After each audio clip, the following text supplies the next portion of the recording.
Hello everyone, I am Sneha Shalvi. हम लोग यहाँ पे पॉलिटी पढ़ रहे थे। पॉलिटी में हम लोगों ने पूरा डिटेल में लास्ट लेक्चर में पंचायत के बारे में देखा था।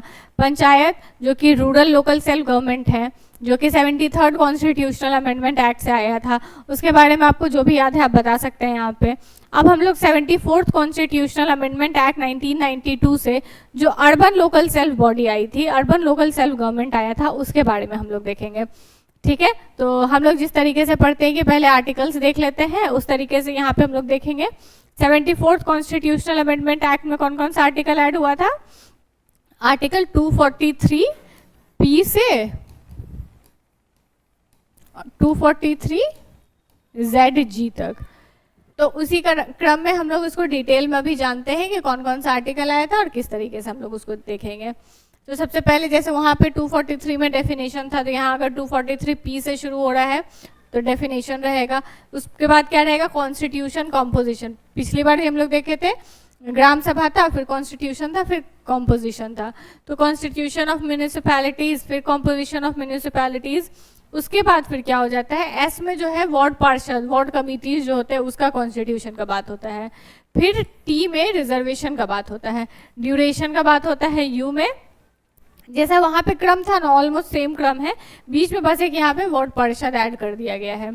ठीक है, जैसे वहाँ पे यहाँ शुरू होता है तो यहाँ ग्राम सभा रहता है, तो ऐसे यहाँ पे इसमें वार्ड है। फिर वी में क्या था? Disqualification of membership. डब्ल्यू में क्या है? Power, authority, responsibility. फिर उसका टैक्स, वहाँ पे भी इसी तरीके से था। फिर वाई में है फाइनेंस कमीशन, वहाँ पे भी था फाइनेंस कमीशन के बाद ऑडिट था वहाँ जे में। फिर था ना आई में फाइनेंस कमीशन, जे में ऑडिट वाला। ऐसे यहाँ वाई में फाइनेंस कमीशन और जेड में ऑडिट के बारे में दिया हुआ है। फिर जेड ए में इलेक्शन के बारे में दिया हुआ है, म्यूनिसिपैलिटीज में कैसे इलेक्शन होगा। जेड बी में यूनियन टेरिटरीज में इसका एप्लीकेशन कैसे होगा। जेड सी में कहाँ अप्लाई नहीं होगा। जेड डी में डिस्ट्रिक्ट प्लानिंग के लिए बात होता है। जेड ई में मेट्रोपॉलिटन प्लानिंग के लिए बात होता है। आगे हम लोग डिटेल में इसको देखेंगे। जेड एफ में एग्जिस्टिंग लॉ कहाँ कहाँ लागू होगा, नहीं होगा, उस या कैसे कंटिन्यू होगा।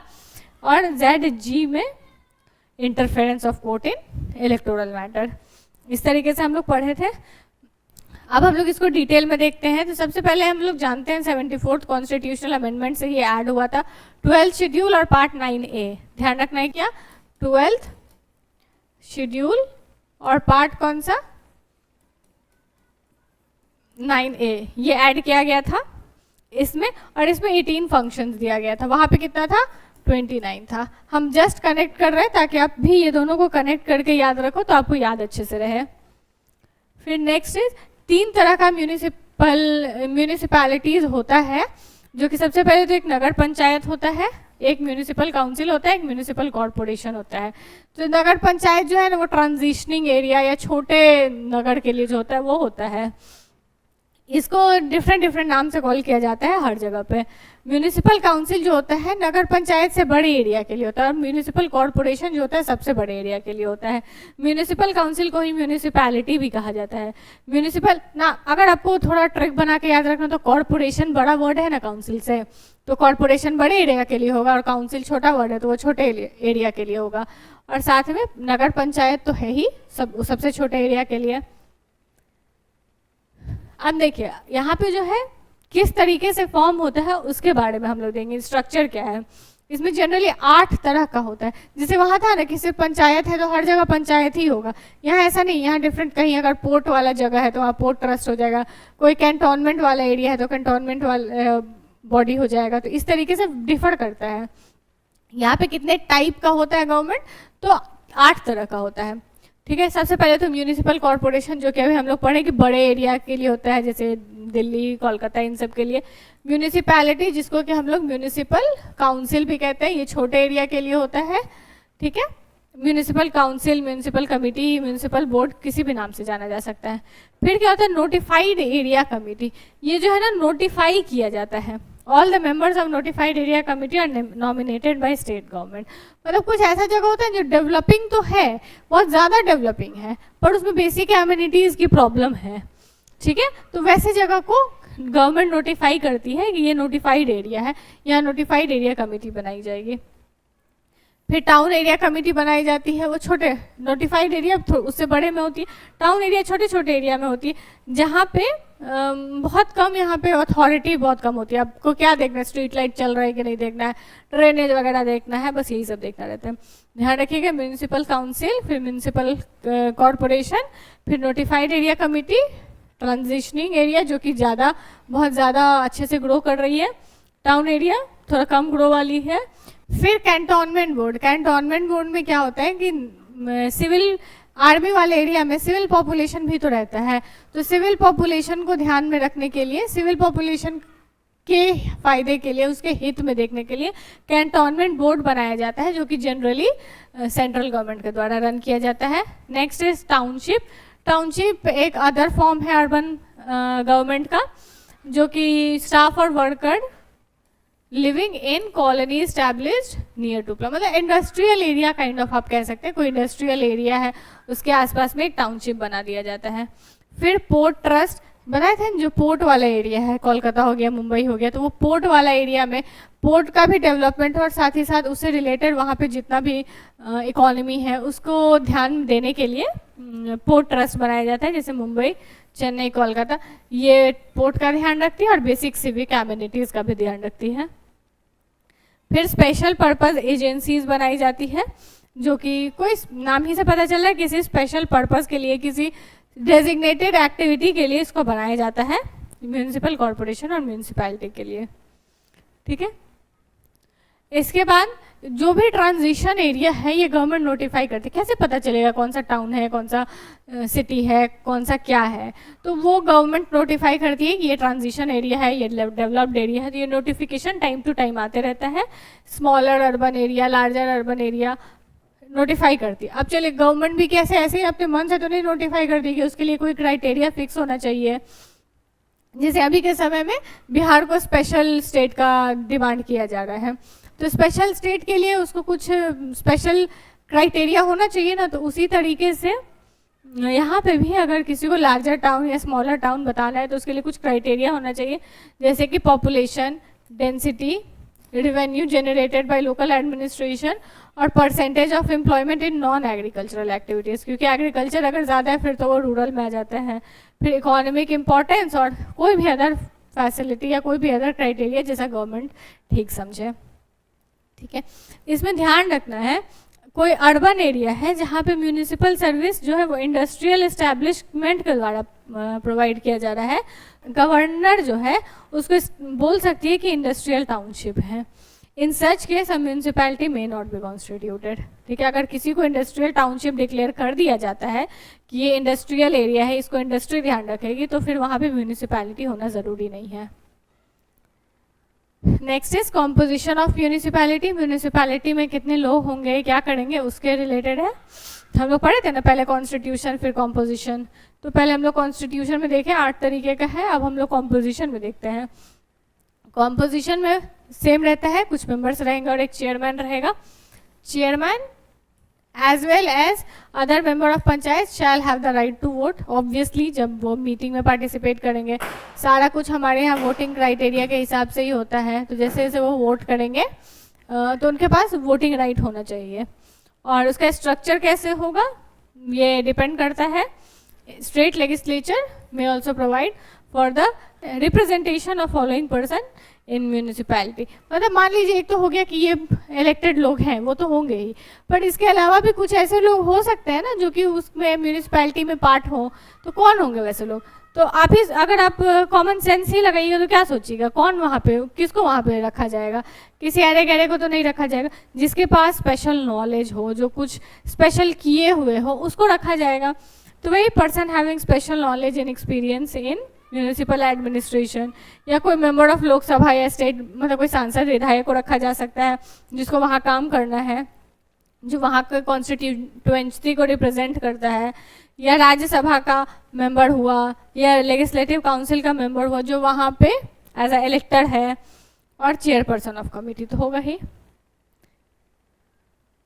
अब इलेक्शन के बारे में अगर हम लोग बात करें तो जितने भी मेंबर ऑफ म्यूनिसिपैलिटीज़ होते हैं ये डायरेक्टली इलेक्ट किए जाते हैं पीपल के द्वारा, वहाँ के जितने भी लोग हैं उनके द्वारा। ठीक है। और स्टेट लेजिस्लेचर बता सकती है कि कैसे कैसे इलेक्शन होगा म्यूनिसिपैलिटीज़ का। इसमें भी 243V में बता रहा है कि मिनिमम एज कितना है, 21 है, वहाँ पे 243F में था। The next is duration of panchayat, same चीज़ है इसमें भी जो हम लोग पिछली बार पढ़े थे कि 5 साल तक के लिए इन जनरल टर्म होता है। मतलब मान लीजिए यहाँ पे कॉन्स्टिट्यूट हुआ है तो ये 5 साल हो गया, तो यहाँ तक का उसका टर्म होगा। 4.5 साल पे डिसॉल्व हुआ तो कोई दिक्कत नहीं, 3 साल पे डिसॉल्व हुआ तो बाकी रिमाइंडर पीरियड के लिए नया इलेक्शन होगा। ठीक है। अभी जो हम लोग 1 नेशन 1 इलेक्शन का बात कर रहे हैं वो क्या है, वो भी तो इसी लाइन पे है ना, कि 1 नेशन 1 इलेक्शन में क्या हो जाता है कि जितने भी, मतलब मान लीजिए अभी तो 1 नेशन 1 इलेक्शन कर दिए, उसके बाद फिर जैसे जैसे डिसॉल्व होते चला जाएगा तो फिर हो जाएगा, आगे पीछे हो जाएगा सब, जैसा कि हमारे यहाँ हुआ है आज़ादी से अभी तक। पर ऐसा ना हो इसलिए हम लोग क्या किए कि अगर डिसॉल्व होता है और नया इलेक्शन करवाना पड़ता है तो वो सिर्फ रिमाइंडर पीरियड के लिए होगा, पूरा 5 साल के लिए नहीं होगा। ठीक है।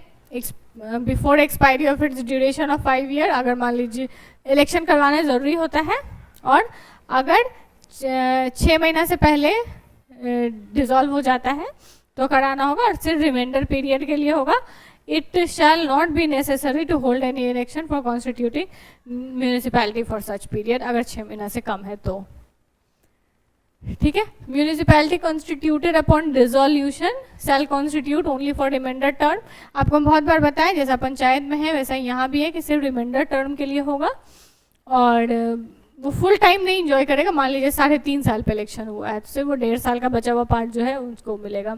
74th कॉन्स्टिट्यूशन में और भी बहुत सारा पावर दिया, प्रोविजन दिया गया डिसोल्यूशन से रिलेटेड, जैसे कि municipality must be given reasonable opportunity to be heard. ऐसा नहीं है कि हम ऐसे ही डिसॉल्व कर दिए, इसको हमको अच्छा नहीं लग रहा है, मेरा मन नहीं किया तो डिसॉल्व कर दिया, नहीं, ऐसा कुछ नहीं होता है। उसको आपको प्रॉपर बताना पड़ेगा आप क्यों डिसॉल्व करना चाहते हो, उसको बोलने का मौका देना पड़ेगा, आपको सुनना पड़ेगा। राइट टू बी हर्ड भी तो एक राइट है ना, तो वो सब सुनना पड़ेगा उसके बाद। और कोई भी amendment of any law for the time being in force shell cause dissolution of municipality before the expiry of term. तो ये कोई भी लॉ हो सकता है उस तरीके का। रिजर्वेशन ऑफ सीट के बारे में हम लोग बात कर रहे थे, तो रिजर्वेशन ऑफ सीट का जब बात करेंगे तो जैसा वहाँ पे था SC ST के लिए, विमेन के लिए और OBC के लिए, वैसे ही यहाँ पे भी SC ST के लिए वही प्रोपोर्शन में, जिस प्रोपोर्शन में वहाँ पे SC ST का पॉपुलेशन है उस प्रोपोर्शन में ही इसको रिजर्वेशन मिलेगा। State legislature shell provide the reservation of chairperson in municipalities for schedule caste and schedule tribe. मतलब कितना रिजर्वेशन मिलेगा ये पॉपुलेशन पे डिपेंड करता है। और जैसे वहाँ पे था कि आर्टिकल 334 के अकॉर्डिंग जिस तरीके से 10-10 साल बढ़ रहा है, अगर बढ़ते रहा तो इसमें भी लागू होगा। जिस दिन वहाँ पे खत्म, लोकसभा राज्यसभा में जिस दिन रिजर्वेशन खत्म हो गया यहाँ भी खत्म हो जाएगा। और ये अभी तक, मतलब अभी के हिसाब से कब तक के लिए लागू है, तो 2030 तक के लिए लागू है। विमेन के लिए अगर बात करें तो 1/3 रिजर्वेशन यहाँ पे भी है, और बाकी स्टेट के पास तो पावर है ही कि आप ज़्यादा रिजर्वेशन कर सके। ठीक है। और चेयरमैन के लिए भी अगर रिजर्वेशन करना है तो वो भी स्टेट ही करेगी। OBC के लिए भी है कि किसी भी म्यूनिसिपैलिटीज़ में OBC के रिजर्वेशन के लिए भी बनाया जा सकता है प्रोविज़न।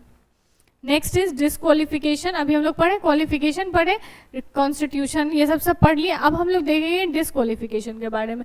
तो डिस्क्वालिफिकेशन, इसमें भी वही चीज़ है कि अगर उस समय कोई ऐसा लॉ फोर्स में है और आप उसके अगेंस्ट कुछ काम कर रहे हो और प्रूव हो गया है, ऐसा नहीं कि एलिगेशन के बेसिस पे आपको हटाया जा सकता है, पर अगर प्रूव हो जाता है तो आपको हटाया जा सकता है।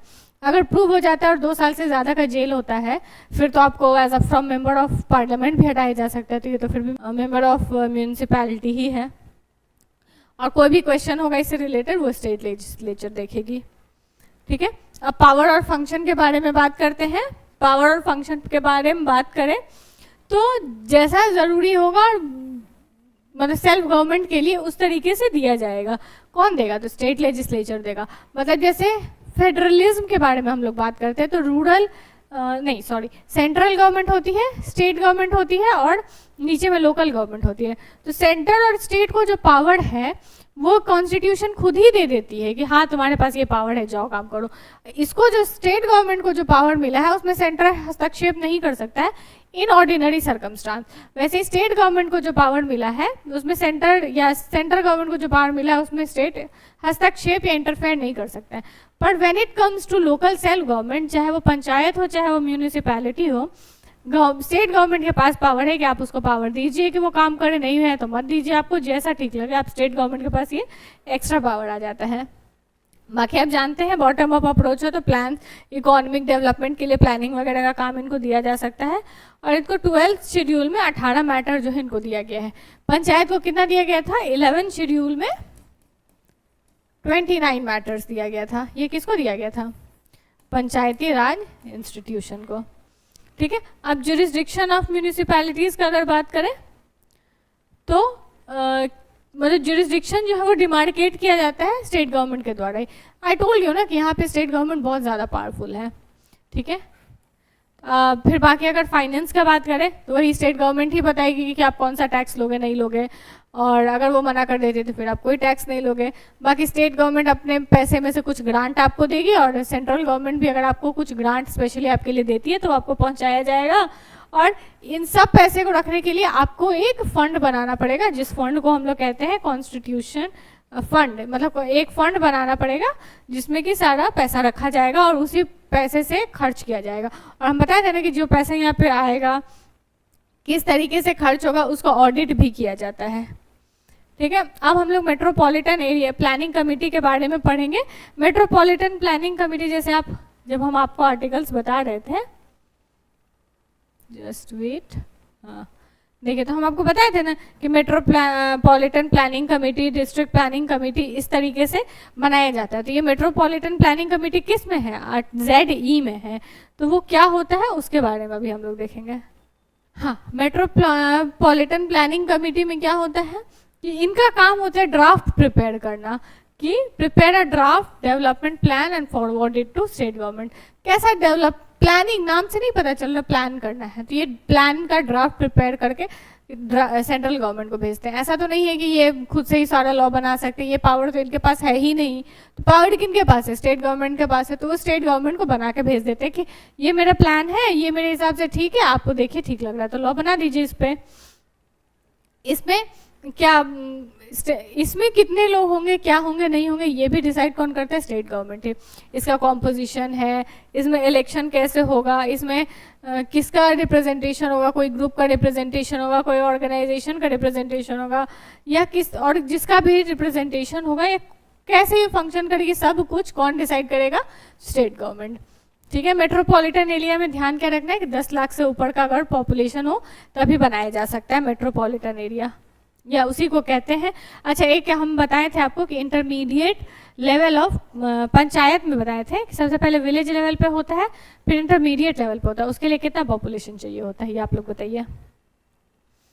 ठीक है, सो इस तरीके से हम लोग इसके बारे में डिटेल से पढ़े। एक बार अगर हम लोग इसको रिविजन करें तो 74th कॉन्स्टिट्यूशनल अमेंडमेंट आया था आर्टिकल 243P से 243ZG तक। कौन सा आया था? 12 शेड्यूल आया था। इसमें कितना सब्जेक्ट था? 18 सब्जेक्ट्स थे। ये पार्ट कौन सा था? पार्ट 9A था। ठीक है, इतना तो आपको ध्यान होगा। अब P में डेफिनेशन था, Q में कॉन्स्टिट्यूशन, PQ, फिर R में क्या हो जाएगा? कॉम्पोजिशन, फिर R के बाद S में कॉम्पोजिशन ऑफ व्हाट? ये कॉन्स्टिट्यूशन ऑफ व्हाट? तो constitution of and composition of ward committee. उसके बाद R के बाद S आ जाता है। S में ये था वार्ड कमिटी के बारे में, फिर T में आ जाता है रिजर्वेशन के बारे में, फिर U में आ जाता है म्यूनिसिपैलिटीज के ड्यूरेशन के बारे में, V में आ जाता है डिस्क्वालिफिकेशन। डिस्क्वालिफिकेशन में क्या बताए थे कि जितने भी लोग होंगे वो डिस्क्वालीफाई हो जाएंगे अगर स्टेट का लॉ वायलेट कर रहे हैं तो। उसके बाद W में power authorities, mostly state government की बताती है। X में क्या बताया था कि टैक्स वगैरह से रिलेटेड, ये भी पावर स्टेट गवर्नमेंट ही देती है।